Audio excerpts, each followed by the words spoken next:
നീലിപ്പോഴും സ്റ്റേഷനിൽ തന്നെ അല്ലേ? അതെ. വിവരം അറിഞ്ഞിട്ട് നീ അവിടെ വരെ ഒന്ന് പോയോ? ഇല്ല. അല്ല, ഗിരി എന്തിനാ പോകുന്നത്? നീ മിണ്ടരുത്. ഇത് ഞാനും ഇവനും തമ്മിലുള്ള സംസാരമാ. അതിനിടെ കയറാൻ നിനക്കൊരു അർഹതയില്ല. ഇവളെന്റെ ഭാര്യയല്ലേ? ഭാര്യ? ഇവളോ? ഭാര്യ എന്നുള്ള വാക്കിന്റെ അർത്ഥം അറിയാമോ നിനക്ക്? ഭാര്യയാണത്ര. എനിക്ക് സംസാരിക്കാനുള്ളത് ഇവനോടാ. മറ്റാരും ഇതിനകത്ത് ഇടപെടുന്ന എനിക്ക് ഇഷ്ടമല്ല.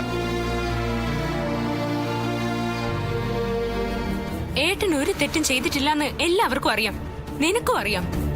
എന്നിട്ടും സ്വാധീനം ഉപയോഗിച്ച് നീ ഏട്ടനെ പൊക്കിച്ചത് നീ ചെയ്ത തെറ്റുകൾ മറയ്ക്കാൻ വേണ്ടിയാ. ഗിരി, ഇനി നീ മിണ്ടാതിരിക്കരുത്. ഇവള് വിഷോ. നിന്നെ ഇവള് എന്തെങ്കിലും ചെയ്യും. ഇറങ്ങിപ്പോടി എന്റെ വീട്ടിൽ നിന്ന്. എന്റെ വീട്ടിൽ കയറി വന്ന് എന്നെ കുറിച്ച് ഇല്ലാത്തത് പറയുന്നോ? അതും എന്റെ ഭർത്താവിനോട്. ഞാൻ ഇനിയും പറയും. എനിക്ക് പറ്റാവുന്നതൊക്കെ പറയും. കോടതിയിലും പറയും. നിന്നെ സെൻട്രൽ ജയിലിൽ കേട്ടിട്ടെ ഇനി ഈ സ്വാതി വിശ്രമിക്കൂ. എന്നാ പോയി ചെയ്യടി. തന്റെ ഉള്ള പെണ്ണുങ്ങള് നിന്ന് കൊരക്കല്ല ചെയ്യാറ്, പ്രവർത്തിച്ചു കാണിക്കുക. ഞാൻ കാണിച്ചില്ലേ? അതുപോലെ ചെയ്യാൻ പറ്റുമെങ്കിൽ ചെയ്ത് കാണിക്കുക. ശരിയാ, നീലിനെ പൊക്കിച്ചത് ഞാൻ തന്നെയാ. ഈ ഞാൻ. എന്താ, എനിക്കതിനുള്ള അവകാശമില്ലേ?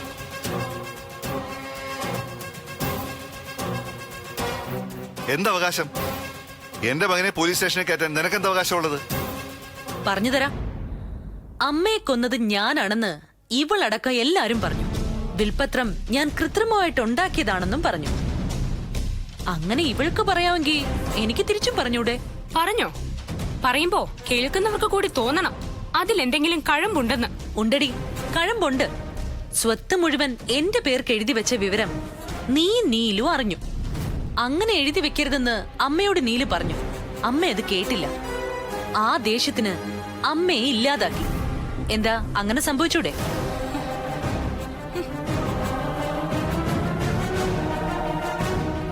ഇല്ല, കള്ളം, പച്ചക്കള്ളോ. ഞാൻ പറയുന്നത് മാത്രം കള്ളം, നീ പറയുന്നത് മുഴുവൻ ശരി. പോലീസ് സ്റ്റേഷനിൽ കിടക്കല്ലേ നീലിപ്പോ? കള്ളമാണോ ശരിയാണോന്നൊക്കെ അവര് തെളിയിച്ചോളൂ. നിനക്ക് പണമുണ്ട്, സ്വാധീനമുണ്ട്. അതിന്റെ ബലത്തിൽ എന്റെ ഏട്ടനെ കള്ളക്കേസിൽ കൊടുക്കാനാണ് നിന്റെ പ്ലാനെങ്കിൽ ഒരു കേസും കൂടി ഉണ്ടാകും. നിന്നെ ഞാൻ കൊന്നതിനുള്ള കേസ്. പിന്നെ കൊല്ലാൻ വരുമ്പോ ഞാൻ കയ്യും കെട്ടി അങ്ങ് നിന്ന് തരല്ലേ? ഒന്ന് പോടി. പണ്ട് നീ പേടിപ്പിച്ചിട്ടുണ്ട്. അന്ന് ഞാൻ ചെറുതായിട്ടൊന്ന് പേടിച്ചിട്ടുമുണ്ട്. ആ പഴയ വേദയല്ല ഇപ്പൊ ഞാൻ. നീ മീശ പിരിച്ചു കാണിച്ച ആ മീശ ഞാൻ വെട്ടും. നീ കൈതർത്ത് കാണിച്ച അക്കായി ഞാൻ വെട്ടും. മീശയും കയ്യൊക്കെ നീ വെട്ടും. പക്ഷെ ഇത് നിനക്ക് തടുക്കാൻ പറ്റില്ല.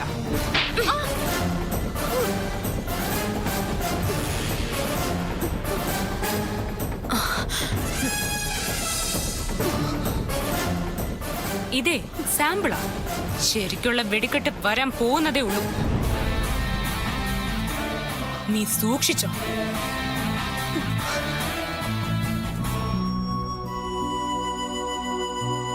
ഏട്ടാ,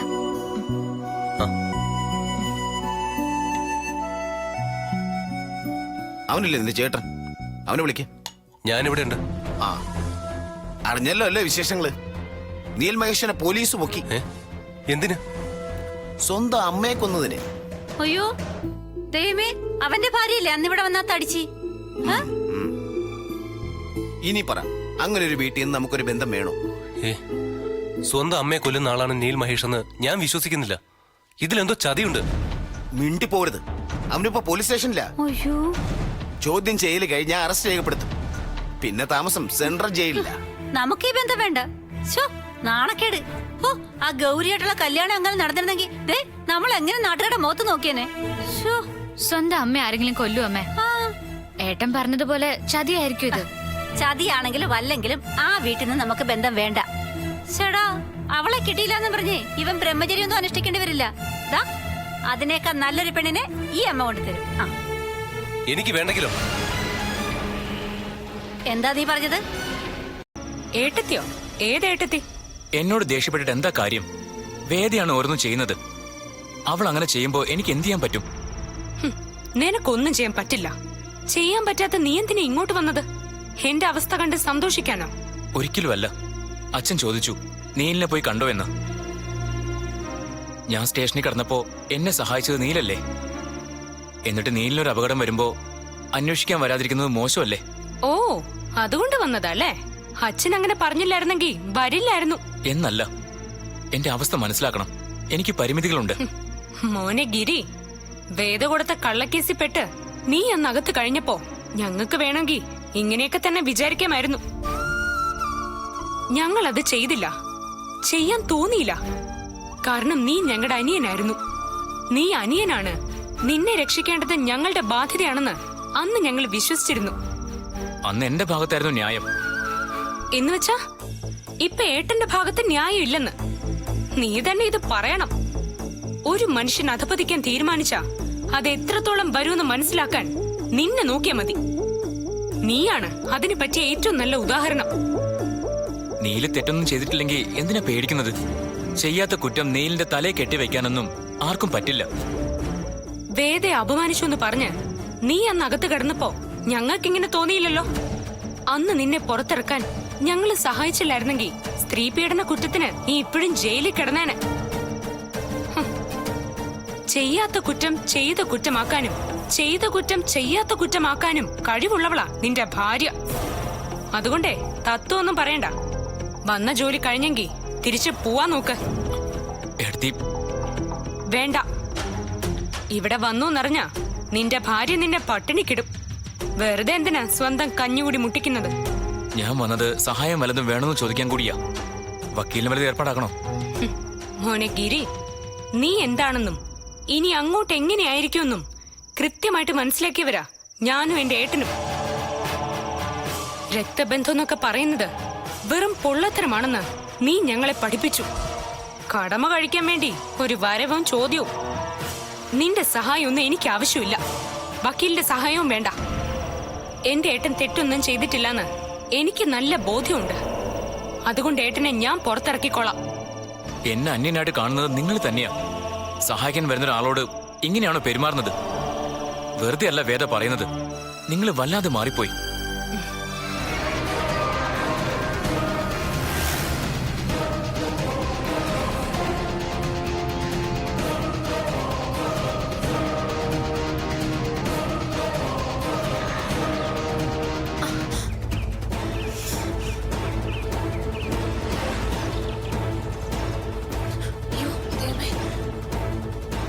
വേദ, ജീവൻ വേണമെങ്കിൽ ഓടി രക്ഷപ്പെട്ടോ. ദേ അവള് വരുന്നുണ്ട്. സ്വാതി വന്നോട്ടെ, അതിനെന്താ? ദേഷ്യപ്പെട്ട വരവ്. ലക്ഷണം കണ്ടിട്ട് അത്ര പന്തിയൊന്നും അല്ല. അവൾ എന്നെ എന്ത് ചെയ്യാനാ? എനിക്കാരും പേടിയില്ല. എന്തിനാ പേടിക്കുന്നേ? വേദ, ദേഷ്യം വന്ന എടഞ്ഞ ആനയെ പോലെ അവള് മുൻപിലുള്ളത് മുഴുവൻ തല്ലി തകർത്ത് കളയും. ആണോ? എന്നാ എനിക്കതൊന്ന് കാണണമല്ലോ. മോറങ്ങോട്ട്. അയ്യോ എന്റെ ദൈവമേ, ഇതെന്തിനുള്ള പുറപ്പാടാ?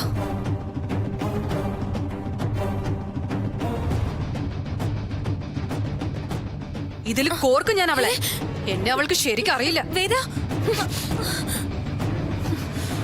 നീ ഭയങ്കര ദേഷ്യത്തിലാണെന്ന് ഗൗരി പറഞ്ഞു. ദേഷ്യം വന്നാ നിന്നെ പിടിച്ചാ കിട്ടില്ലത്ര. എന്നാ പിന്നെ ഇത് കയ്യിലെടുത്തേക്കാമെന്ന് ഞാനും വിചാരിച്ചു. അടുത്തേക്ക് വന്ന ചോര വീഴും. എവിടെയാ കുത്തു കിട്ടുന്നെന്ന് പറയാൻ പറ്റില്ല. ചാവാൻ പേടിയുണ്ടെങ്കിൽ മുന്നോട്ട് വരാതിരിക്കുന്നതാ നല്ലത്. കത്തിയാണേ കൊണ്ട മുറിയും. കുത്തും ഞാൻ. നിന്നോട് വിടാനാ പറഞ്ഞത്. കളിക്കാൻ നിൽക്കല്ലേ? വിടാൻ. അയ്യോ വേദ, വേദ, സ്വാതി, സ്വാതി, വേദ ഒന്നും ചെയ്യില്ലേ. അവള് ചത്തുപോകും. ചാവട്ടെടി, ഇവളൊക്കെ ചാവുന്നതാ നല്ലത്. എനിക്ക് വേണമെങ്കിൽ ഈ കത്തിയെടുത്ത് അകത്ത് കേറ്റായിരുന്നു. പിന്നെ ചെയ്യാത്തത് പേടി കൊണ്ടല്ല. കോടതിയിൽ നടക്കുന്ന കേസ് തീരണമെങ്കിൽ നീ ജീവിച്ചിരിക്കണം. ഇനി തോന്നിവാസം വല്ലതും കാണിച്ച ഞാൻ അത് ചെയ്യും. കേട്ടോടി. അയ്യോ വേദ,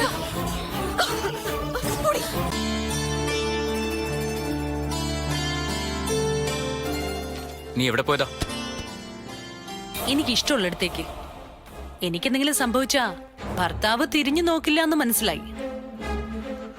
സ്വന്തം വീട്ടുകാർക്കും അതേ നിലപാടാണോന്ന് അറിയണ്ടേ, അതൊന്നറിയാൻ പോയതാ. ഈ വയ്യാത്ത ശരീരവും വെച്ച് എന്തിനാ എത്ര ദൂരം യാത്ര ചെയ്യുന്നത്?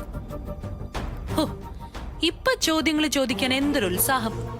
അവള് വന്ന് മേഞ്ഞിട്ട് പോയി, എന്നാ അതൊന്നു പോയി ചോദിക്ക്. അതില്ല. വെറുതെ വഴക്ക് വലുതാക്കണ്ടല്ലോ എന്ന് വിചാരിച്ചിട്ടാ ഞാൻ ഇതിലൊന്നും ഇടപെടാത്തത്. എന്തൊക്കെ പറഞ്ഞാലും നാളെയും കാണേണ്ടവരല്ലേ നീലിനെ എടുത്തിയും. ഏട്ടത്തിയോ? ഏതേട്ടത്തി? അവളെ ഏട്ടത്തിയൊന്നുമല്ല, മൂക്കാചക്രത്തിന്റെ ഗുണ്ട. ഇനി അവളെ ഏട്ടത്തിന്ന് വിളിച്ച ആ നിമിഷം ഞാൻ ഇവിടുന്ന് ഇറങ്ങിപ്പോവും. ഞാൻ എന്ത് ചെയ്യണമെന്നാ നീ പറയുന്നത്? ഒന്നും ചെയ്യണ്ട, ഞാനൊരു ചായ എടുത്തോണ്ട് വരാം. ആ, അതും കുടിച്ചു വിട്ടിരുന്നോ? ചായ ഞാൻ കൊണ്ടുവന്നിട്ടുണ്ട്. വേദ പറയുന്നതിൽ കാര്യമുണ്ട് ഗിരി. ശുദ്ധ തോന്നിവാസമല്ല അവള് കാണിച്ചിട്ട് പോയത്. വേദ എന്തെങ്കിലും തെറ്റ് ചെയ്തിട്ടുണ്ടെങ്കിൽ അത് പോട്ടെന്ന് വെക്കായിരുന്നു. ഇത് നിരപരാധിയല്ലേ ചന്നം പിന്നെ തല്ലിക്കളഞ്ഞത്. നീ ഇത് ആരോടാ ഗൗരി പറയുന്നത്? എനിക്ക് വേദനിച്ചാലൊന്നും നോവുന്നൊരു മനസ്സ് ഈ ശരീരത്തിലില്ല. എന്തൊക്കെ പ്രതീക്ഷകളായിരുന്നു ഗിരിയെക്കുറിച്ച്, എല്ലാം പോയി. ഞാൻ ആ നേരത്തെ ഇവിടെ ഇല്ലാതായി പോയി. ഉണ്ടായിരുന്നെങ്കി എന്നെ കൊണ്ടൊന്നും പറയിപ്പിക്കണ്ട.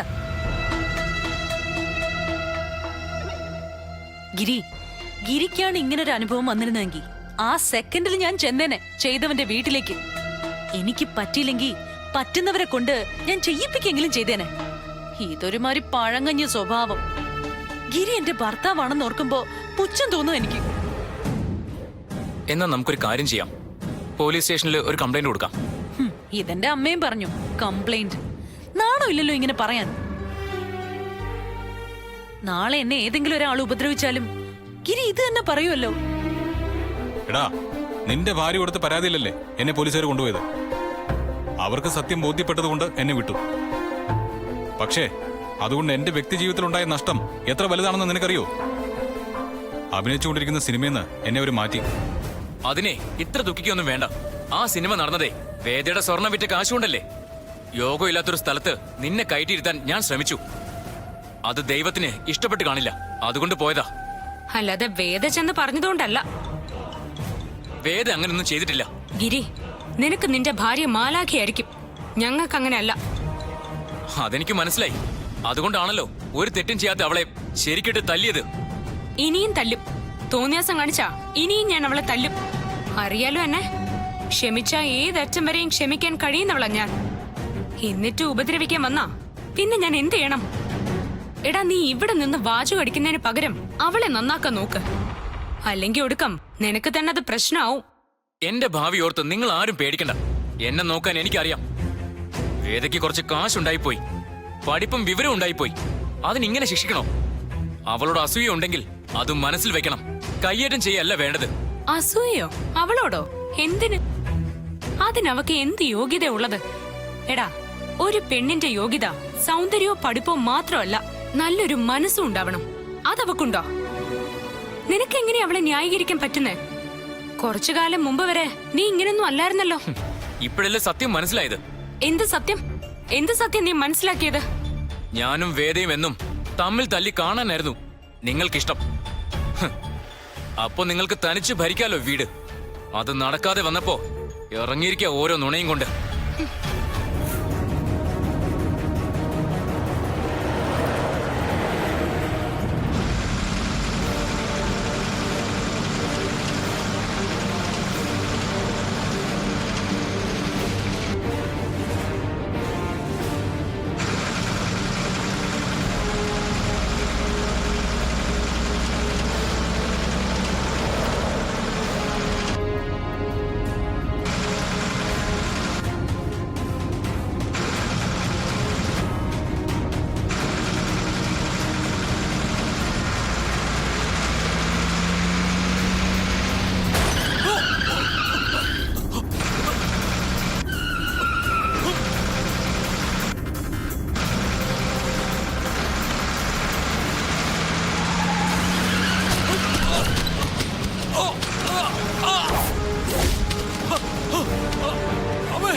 ചായ.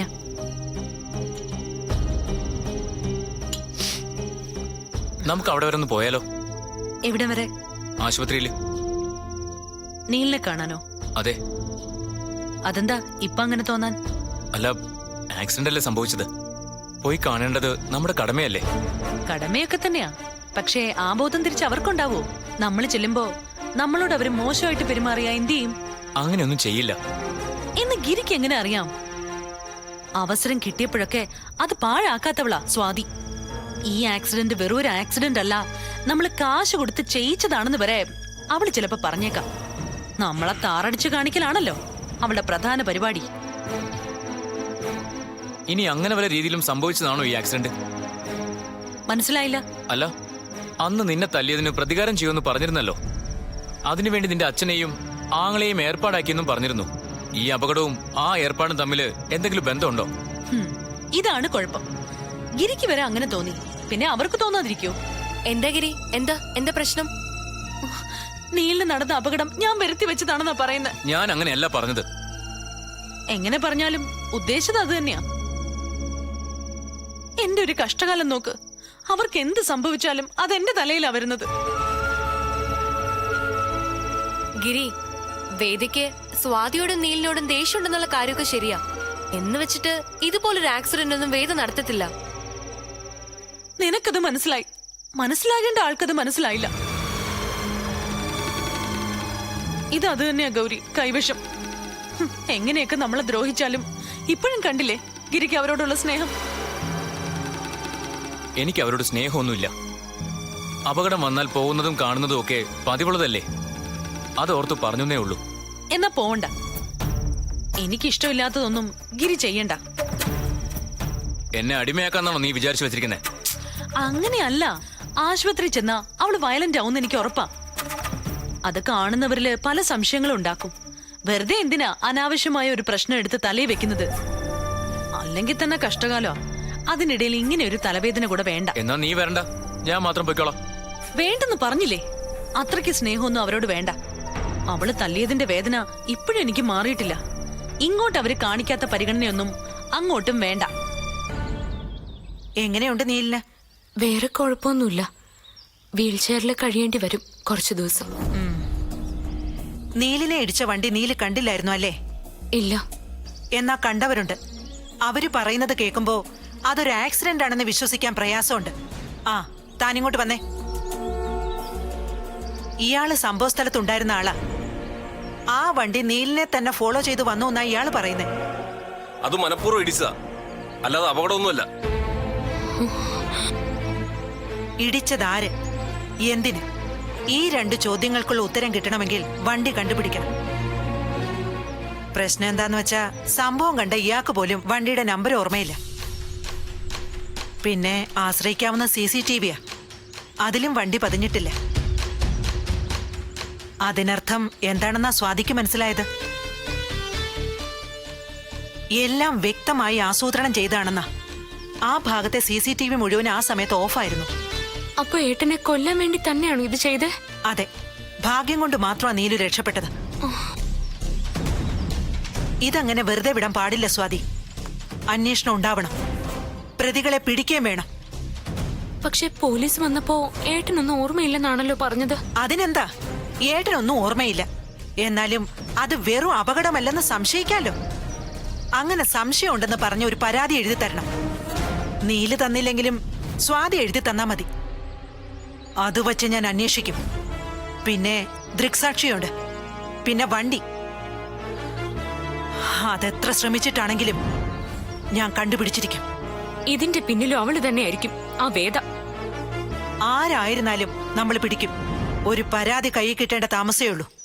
ആ നിമിഷം അന്വേഷണം സ്റ്റാർട്ട് ചെയ്യും.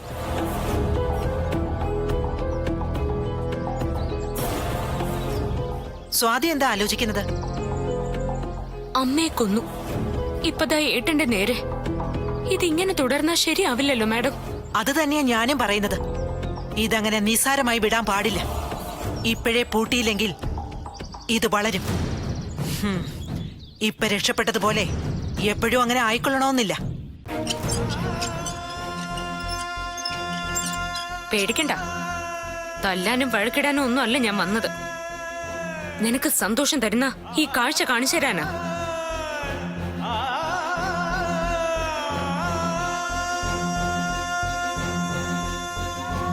എത്ര കാലം ഈ കസേരയിൽ ഇരിക്കണോന്നറിയില്ല. അത്രയും കാലം ഏട്ടനെ ഈ അവസ്ഥയിലാക്കിയവർക്ക് സന്തോഷിക്കാം.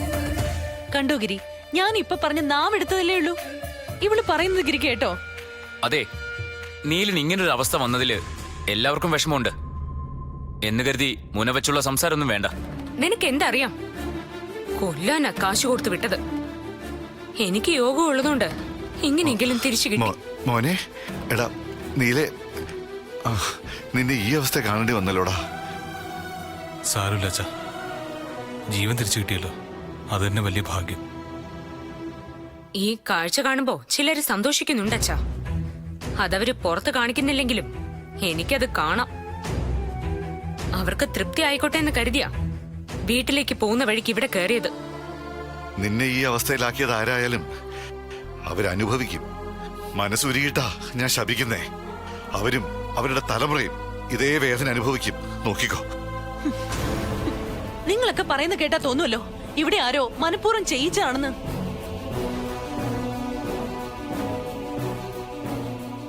ഇവൾക്ക് ഭ്രാന്ത. എന്ത് സംഭവിച്ചാലും അത് ഞാൻ ചെയ്തതാണെന്ന് തോന്നുന്നത് അതുകൊണ്ടാ.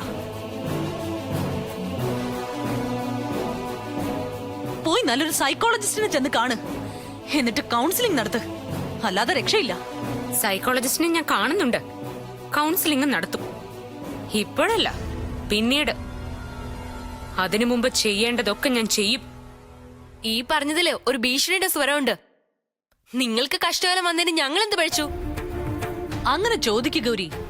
ഇവിടെ നിറങ്ങിപ്പോവാൻ നമ്മളാരും പറഞ്ഞിട്ടില്ല. ഞാൻ പറഞ്ഞ ഒരു വാക്കിൽ കയറി പിടിച്ച് വാശിക്ക് പെട്ടിയും കിടക്ക എടുത്തിറങ്ങി. നീലിനെ പോലീസ് കസ്റ്റഡിയിൽ എടുത്തപ്പോ സിനിമ പോയി. അതിന് ഇവളെ ഇവിടെ വന്നുണ്ടാക്കിയ ബഹളമൊന്നും ഞാൻ മറന്നിട്ടില്ല. കുടുംബം നോക്കാൻ നീലി ജോലിക്ക് പോവാൻ തീരുമാനിച്ചത് എന്റെ തെറ്റാണോ? അപ്പൊ ഒരു ആക്സിഡന്റ് ഉണ്ടായി, ടിപ്പർ വന്നിടിച്ചു. ഇതൊക്കെ നിന്റെ യോഗങ്ങളാ, അനുഭവിച്ചേ പറ്റൂ. ടിപ്പർ വന്നിടിച്ചു. വന്നിടിച്ചത് ഏത് വാഹനമാണെന്ന് ഏട്ടന് പോലും ഓർമ്മയില്ല. പക്ഷെ നിനക്ക് കൃത്യമായിട്ട് അറിയാം അതൊരു ടിപ്പർ ആയിരുന്നു എന്ന്. അത് പിന്നെ പറഞ്ഞു കേട്ടതാ, അല്ലാതെ എനിക്കെങ്ങനെ അറിയാനാ? മിടിക്കാ നീ. എല്ലാം കണക്ക് കൂട്ടി ചെയ്യുന്നവള്.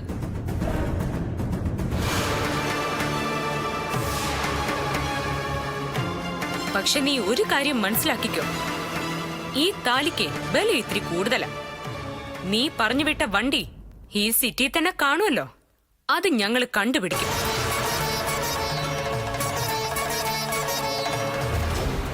ഓടിച്ചവനെ കൊണ്ട് സത്യം പറയിക്കുകയും ചെയ്യും. പിന്നെ നിന്നെ തേടി വരുന്നത് പോലീസ് ആയിരിക്കില്ല, ഞാനായിരിക്കും. ഓർത്തിരുന്നോ ആ ദിവസത്തിന് വേണ്ടി. വിടടി.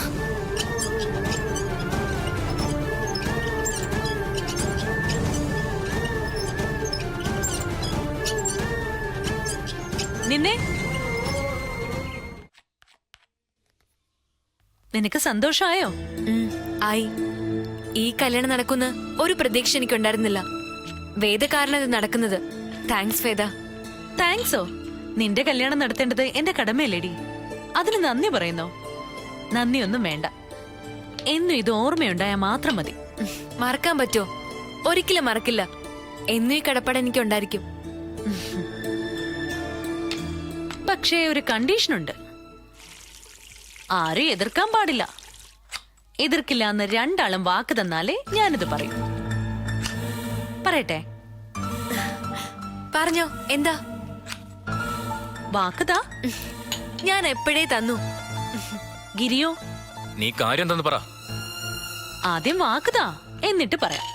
നീ പറയാൻ പോകുന്നത് എന്താണെന്ന് അറിഞ്ഞിട്ടല്ലേ വാക്ക് തരണോ വേണ്ടോ ഞാൻ ആലോചിക്കേണ്ടത്. കണ്ടോ, ഇതാ പ്രശ്നം. ഗൗരിക്കുള്ള വിശ്വാസം പോലും ഗിരിക്ക് എന്നോടില്ല. അതുകൊണ്ടല്ല. പിന്നെ എന്തുകൊണ്ടാ? ഞാൻ പറഞ്ഞപ്പോ തന്നെ ഗൗരി സമ്മതിച്ചല്ലോ.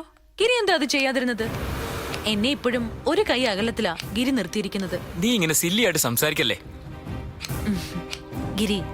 ഗിരിക്ക് ദോഷം വരുന്ന എന്തെങ്കിലും ഒരു കാര്യം ഞാൻ പറയുകയോ ചെയ്യണോന്ന് ആവശ്യപ്പെടുകയോ ചെയ്യോ? അങ്ങനെ ഗിരി കരുതുന്നുണ്ടോ? അതില്ല. ഫിസിയോതെറാപ്പി ഫ്രീ ആയ തന്നെ വലിയൊരു ആശ്വാസമായി.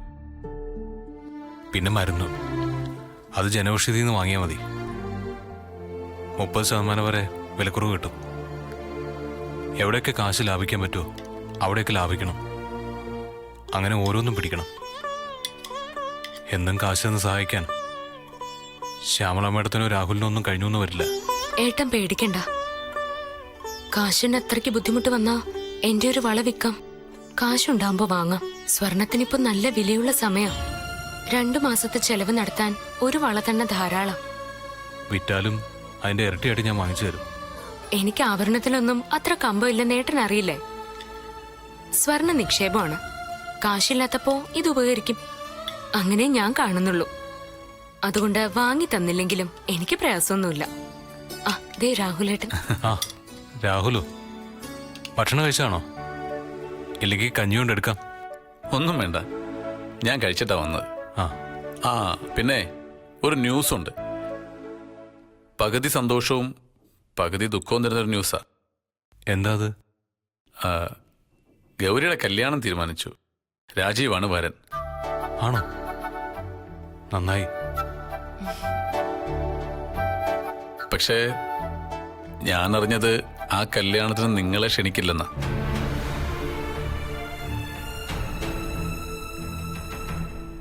വേദയുടെ വാശി, അതിനെ എതിർക്കാൻ ഗിരിക്ക് പോലും പറ്റുന്നില്ല. അതെന്താ അങ്ങനെ? ഞാൻ അവളുടെ ഏട്ടനല്ലേ. എന്നെ ക്ഷണിച്ചാൽ എന്തോ കുഴപ്പം? അതൊന്നും എന്നോട് ചോദിച്ചാൽ എനിക്കറിയില്ല. വേറൊരാൾ പറഞ്ഞ് അറിയണ്ടല്ലോ എന്ന് കരുതിയാ ഞാൻ തന്നെ ഒന്ന് പറഞ്ഞത്. പണം വന്നു കൂടിയപ്പോ പലതും മറക്കണം തോന്നിക്കാണും വേദയ്ക്ക്. വേദ അങ്ങനെ വാശി പിടിക്കുന്നതിലല്ല, ഗിരിയും ഗൗരിയും അതിന് കൂട്ടുനിൽക്കുന്നതിൽ എനിക്ക് സങ്കടം. വേദയ്ക്ക് കുറ്റബോധം കാണും. കൊല്ലാൻ നോക്കിയ ആളെ കല്യാണത്തിന് വിളിക്കാൻ. ഏട്ടൻ ഭക്ഷണം കഴിക്ക. അവനവൻ ചെയ്യുന്നത് അവനവൻ അനുഭവിച്ചോളും. വിവരം അറിഞ്ഞപ്പോ വന്ന് പറയണമെന്ന് തോന്നി. അതും മനസ്സിൽ വെച്ച് ഇനി ആദ്യം കേട്ടണ്ട കേട്ടോ. വലിച്ചിന് ഡ്രസ് എടുക്കണ്ടേ? എന്തിന്?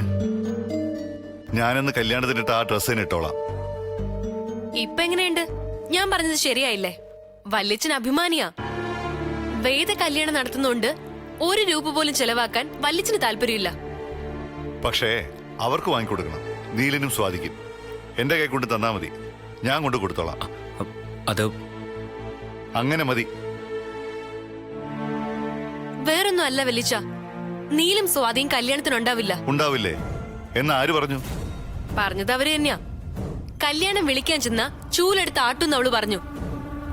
അതുകൊണ്ട് ഇവിടുന്ന് ആരും വിളിക്കാൻ പോയില്ല. അങ്ങനെ പറ, ക്ഷണിച്ചില്ല എന്ന് പറ. എന്റെ അതേ മനസ്സാ നീലിനും. ഇവള് അവന്റെ സ്വന്തം അനിയത്തിയാ. ഇവളുടെ കല്യാണത്തിന് അവൻ ഒരിക്കലും ഉണ്ടാവാതിരിക്കില്ല. ഉണ്ടാവരുതെന്ന് നിങ്ങൾ ആഗ്രഹിച്ചു, അതാണ് കാരണം. വേദക്കെതിരെ കേസ് കൊടുത്തവര് വേദ നടത്തുന്ന കല്യാണത്തിൽ പങ്കെടുക്കണ്ടെന്ന് തീരുമാനിക്കാനുള്ള അവകാശം വേദക്കില്ലേ? വന്ന വഴക്ക് വല്ലതും നടക്കുന്ന വേദയ്ക്ക് പേടി. ഒരിക്കലും മുടങ്ങിയതാണല്ലോ കല്യാണം. ഇനി മുടങ്ങരുതെന്ന് അവൾക്ക് നിർബന്ധമുണ്ട്. വേദയ്ക്ക് മാത്രമല്ല, ഞങ്ങൾക്ക് എല്ലാവർക്കും. എന്റെ മോനാ നീല്. അവനും അവന്റെ ഭാര്യയല്ലാത്ത കല്യാണം ഈ വീട്ടിൽ നടക്കില്ല. നിങ്ങൾക്ക് പറ്റില്ലെങ്കിൽ പറ, ഞാൻ പോയി വിളിക്കാം അവനെ. അവൻ വരും. ഞാൻ വിളിച്ചാ എന്റെ മോൻ വരും. അതൊന്നും വേണ്ട. വേദയ്ക്കെതിരെ അവരെന്തെങ്കിലും കള്ളക്കഥ ഉണ്ടാക്കുന്ന അവളുടെ പേടി. അവരുണ്ടെങ്കിൽ അവള് കല്യാണത്തിനില്ല. നിങ്ങൾ എല്ലാവരും കൂടി നടത്തിക്കൊള്ളാനാ പറഞ്ഞേ. വേദ വന്നില്ലെങ്കിൽ മണ്ഡപത്തിലേക്ക് ഞാൻ കയറില്ല. ഇതിലിനി തർക്കം വേണ്ട. നീല് വരരുത്, അതാണല്ലോ ഇപ്പൊ നിങ്ങളുടെ ആവശ്യം. വേണ്ട, വിളിക്കണ്ട. ഞാനും വിളിക്കുന്നില്ല. പക്ഷേ എന്റെ മോനില്ലാത്ത ചടങ്ങിന് ഞാനുമില്ല. ഈ കിളവിനില്ലെങ്കിലും ആരും ഒന്നും ചോദിക്കില്ല. കല്യാണം ഭംഗിയായിട്ട് നടക്കുകയും ചെയ്യും. വല്യച്ഛൻ അങ്ങനെ പറഞ്ഞാൽ എങ്ങനെയാ? അതാണ് ശരി. ഉപയോഗം കഴിഞ്ഞ സാധനങ്ങള് നമ്മൾ എന്താ ചെയ്യാ? ഉപേക്ഷിക്കും അല്ലേ? എന്റെ ഉപയോഗം കഴിഞ്ഞു, അതുകൊണ്ട് ഉപേക്ഷിക്കണം. വലിച്ച വരുന്നവരൊക്കെ വല്യച്ഛനെ അന്വേഷിക്കില്ലേ? അതിനെ ഇവന്റെ ഭാര്യ എന്തെങ്കിലുമൊക്കെ പറഞ്ഞോളും. സ്വത്ത് തട്ടിയെടുക്കാൻ കാണിച്ച മിടുക്കിന്റെ 10-1 മതി അവക്ക് പറഞ്ഞൊഴിയാൻ. ഗിരി, ഇനിയിപ്പോ എന്ത് ചെയ്യും? എന്ത് ചെയ്യാൻ? കല്യാണം നടക്കും. വല്യച്ഛൻ വരാതിരിക്കുന്നത് നമ്മൾ കാരണമല്ലല്ലോ. അതല്ല, രാജീവിന്റെ വീട്ടുകാർ അന്വേഷിച്ച് എന്ത് പറയും? അതൊക്കെ വേദ നോക്കിക്കോളും.